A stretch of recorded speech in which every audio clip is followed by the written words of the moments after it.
اپنی آنکھیں نظریں بچھا کے بیٹھے ہوئے ہیں کہ آئیں تشریف لائیں، آپ کو بھی پتہ چلے۔ بسم اللہ الرحمن الرحیم۔ جیل بھرو تحریک حکومت کے لیے سرد دل بنتے جا رہی ہے یا پھر آسانی؟ ویڈیو دیکھ کر آپ کمنٹ باکس میں اپنے رائے کا اظہار کریں اور چینل کو سبسکرائب کر دیں۔ اللہ حافظ۔ دباؤ ان پہ ہے کہ انہوں نے جیل بھرو تحریک کا اعلان کیا، تو میں انتظار کر رہی ہوں کہ وہ جیلیں بھریں آ کے، اور بسم اللہ جو ہے وہ زمان پاک سے ہونی چاہیے۔ پہلے زمان پاک میں جو چھپ کے بیٹھے ہوئے ہیں اور اپنی فرسٹ لائن آف ڈیفنس میں خواتین کو رکھا ہوا ہے، تو ان کو ہٹائیں، ان کو کہیں کہ نہیں، میں نے جیل بھرو تحریک کا اعلان کیا ہے، میں سب سے پہلے میں خود جاؤں گا جیل بھرنے کے لیے۔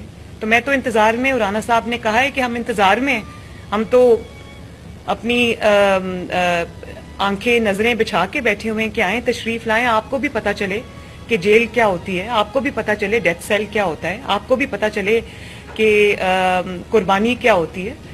تو اس کا آغاز زمان پاک سے ہونا چاہیے۔ میرے پہ کوئی پریشر نہیں، پریشر ان پہ ہے جنہوں نے یہ بات کی، اب اس کو پورا کریں، بڑی مہربانی آپ۔ میں شاہ محمود صاحب کو صرف یہی کہوں گی کہ مجھے بڑی خوشی ہوئی ہے کہ ان کو مسلم لیگ نون کے نقصان اور فائدے کی بہت فکر ہے، بڑی مہربانی ہے ان کی۔ مسلم لیگ نون اپنے فائدے کو بھی پہچانتی ہے، اپنے نقصان کو بھی پہچانتی ہے، بہرحال وہ بہت انہوں نے میری فکر کی ہے، اس کے لیے بڑی مہربانی۔ تو سوال تو کرنا بنتا ہے کہ ابھی تک ایک انسان جس نے جرائم کیے ہوئے ہیں، اس کو ابھی تک کیوں ایسے کرنے کی اجازت دی جا رہی ہے کہ وہ جب چاہے عدالت میں پیش ہو جائے، جب چاہے وہ خط لکھ کے بھیج دے کہ میں نہیں آ سکتا؟